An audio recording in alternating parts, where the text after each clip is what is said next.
Assalamualaikum warahmatullahi wabarakatuh. Saya Tiara Putri dengan NIM 8597980022. Di sini saya akan memenuhi tugas mata kuliah Inovasi Pembelajaran.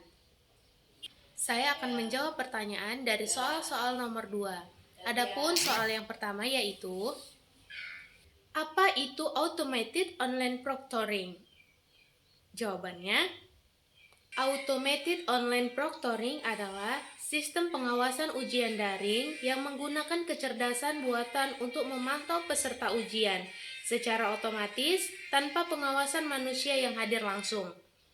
Sistem ini merekam wajah, suara, dan aktivitas layar peserta melalui webcam, mikrofon, dan browser. Selama ujian berlangsung, hasil rekaman kemudian dianalisis AI untuk mendeteksi perilaku yang mencurigakan. Baiklah, lanjut ke soal yang nomor 2 yaitu, bagaimana sistem tersebut bekerja? Prosesnya yang pertama yaitu verifikasi identitas. Sebelum ujian, mahasiswa diminta foto KTP atau SIM dan selfie.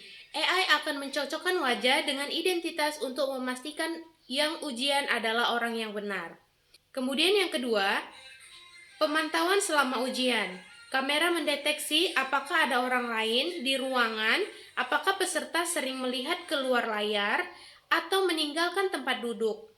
Mikrofon mendeteksi suara bisikan atau percakapan. Sistem juga memantau apakah peserta membuka tab, aplikasi, atau fitur copy paste di browser. Kemudian proses yang ketiga yaitu flexing otomatis.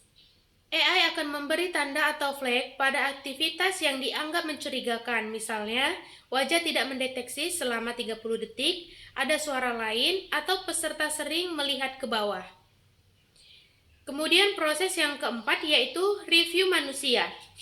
Hasil flexing tidak langsung jadi bukti curang. Dosen atau tim ujian akan memotong rekaman bagian yang ditandai untuk memutuskan apakah memang ada pelanggaran. Nah, kemudian masuk ke soal yang nomor 3. Manfaatnya dalam menjaga integritas akademik. Manfaatnya yaitu yang pertama, mencegah kecurangan skala besar.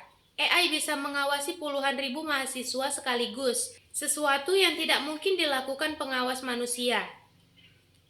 Yang kedua, meningkatkan kredibilitas ujian daring. Dengan pengawasan otomatis, hasil ujian lebih bisa dipercaya dan ijazah tetap punya nilai. Yang ketiga, memberi rasa adil. Mahasiswa yang belajar dengan jujur tidak merugikan oleh mereka yang curang. Kemudian yang keempat, mendukung fleksibilitas. Mahasiswa bisa ujian dari rumah tanpa harus datang ke TUK, tapi tetap ada kontrol mutu. Kemudian masuk soal yang nomor 4 yaitu bagaimana universitas melindungi privasi mahasiswa.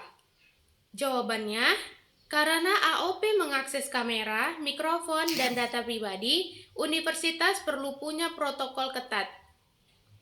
Adapun yang pertama yaitu kebijakan privasi yang transparan.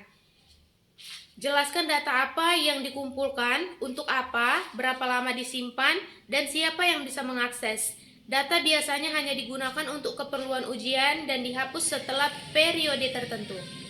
Kemudian yang kedua yaitu enkripsi dan penyimpanan aman. Rekaman dan data biometrik disimpan dalam server transkripsi sesuai standar pelindungan data mahasiswa UU PDP di Indonesia. Kemudian yang ketiga yaitu akses terbatas. Hanya tim pengawas dan dosen berwenang yang boleh melihat rekaman, tidak boleh disebarluaskan. Kemudian yang keempat yaitu opsi alternatif. Untuk mahasiswa yang keberatan karena alasan privasi atau teknis, universitas bisa menyediakan opsi asesmen lain seperti tugas proyek atau ujian lisan via video.